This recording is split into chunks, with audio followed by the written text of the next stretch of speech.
Hello you cults, welcome back to another video. I know it's been a while since my last upload, so I'm so sorry about that. I'll promise I'll upload every Thursday from now on. The reason why I was away busy not shooting any videos is because I was working on something very important behind the scenes, and I'm very excited to announce it today. As hopefully you all know, I've uploaded a few sneak peeks of my new cookbook, Cheap, Easy, Beginner Dishes from a Chinese Home. If you haven't seen those sneak peeks, the handles for my Instagram and Twitter are on the screen right now. I spent a few months working on this, and I hope you're all excited as I am.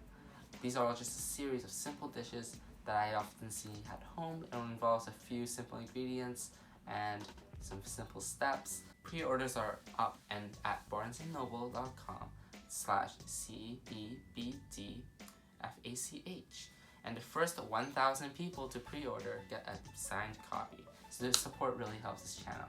So let's get on with the video. Now, since you're all smart little devils, you all figured out I was running a cookbook and bombarded the comment section with questions about it. In this video, I will be answering a few of those questions and also be sprinkling a few in there that are kind of related. And if you don't know what's happening already, I'm making a Q&A video. So strap on your seatbelts and let's jump into these questions. Question 1. When did you get an idea of making a cookbook? Well, funny thing is, this kind of came from a class I did at school. The original idea of the book was to make some sort of student budget meals and how you can kind of maybe sell them if you really want to make a business out of them, I guess. But due to Miss Rona, it wasn't quite easy to do. And going out to buy any groceries like being in a Mad Max movie, so I changed it to a recipe book of a few simple foods that I can make in my own house with a lot of the ingredients I see at home. So I hope really you'll enjoy the book. Question 2. Where did you get your skills to cook? All your previous cooking videos look like a disaster. First of all, rude. But it's just an exploration of cooking. I've stuck with easier recipes that even fools can make. So a lot of these recipes come from my parents and my own experience, as well as people I've asked around. Mostly my friends really, but what they ate at home, and then I incorporated those ideas, make this kind of simple recipe book. So hopefully I made a kind of representative book for what people can eat at home, or easy snacks, easy dishes. Hopefully you all like it. Question 3. When is the next Cooking Like Claire from the Bon Appetit test kitchen coming? Well, soon, maybe? I don't know. Don't at me. I can't necessarily go out to buy all the ingredients and maybe the appliances needed for that video.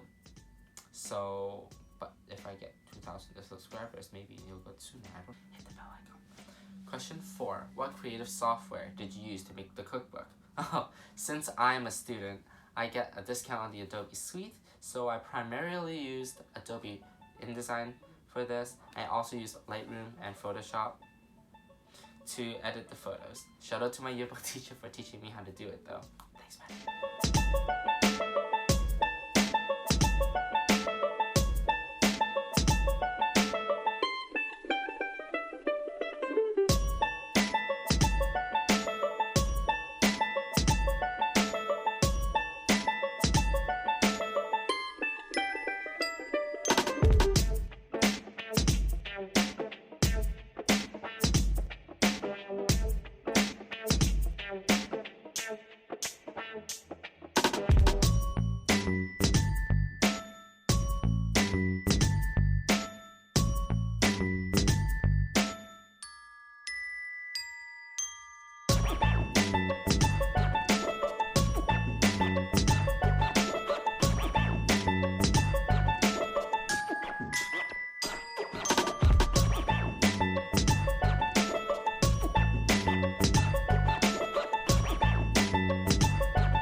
Intermission. Let's get back into it. Question 5. What's on your homework playlist? It's a pop mix, baby. Stream the Future Nostalgia album by Dua Lipa and Daisies by Katy Perry. Woo! Question 6. I don't have enough fingers for 6.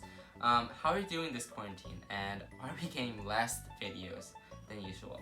Well, once more, since I can't go out to get the ingredients, I can't, pardon the pun, feed you any more content. So that's sad. On the other hand, which is also sad, online classes are kind of annoying, so overall it's a little bit of a yay, but also anyways, a lot of the things in my new book had to be rewritten and reworked. So that's also a reason why I can't get a whole lot of content these past weeks. Sorry about that, but once again, I'll be re-uploading every Thursday. Question 7.